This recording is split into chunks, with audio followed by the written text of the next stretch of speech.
lying in my bed last night, staring at a ceiling full of stars, when it suddenly hit me, I just have to let you know how I feel.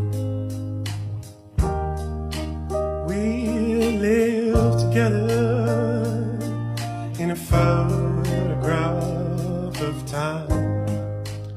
In occasione del Gran Galà del Ciclocross è calato il sipario del 34esimo trofeo Triveneto, una occasione che ha visto coinvolte più di 100 persone nel ristorante Birreria Cornale. Segno evidente di come le persone del ciclocross non abbiano smesso di volersi ritrovare, condividere, per il semplice motivo che da ottobre a febbraio il trofeo sia riuscito a cementare le relazioni tra familiari, atleti e organizzatori. Nessun protagonismo, ma tutti con lo stesso desiderio di trovare amici, amici veri, come quelli di tanto tempo fa, amici che hanno ancora voglia di guardarsi dritto negli occhi, amici con il segreto del passato, dove i social network erano le piazze e le vie e, perché no, i campi di ciclocross. Nostalgia?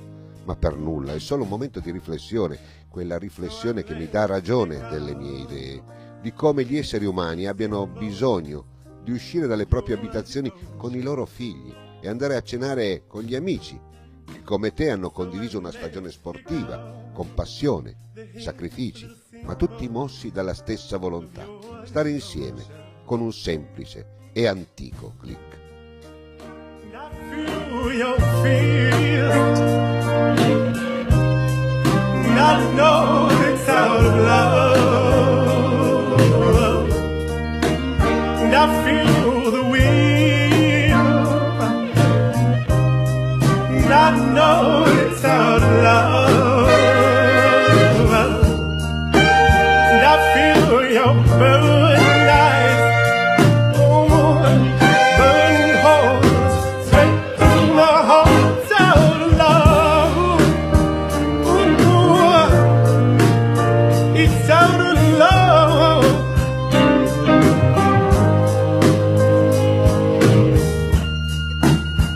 I accept and I collect upon my body the memories of your devotion.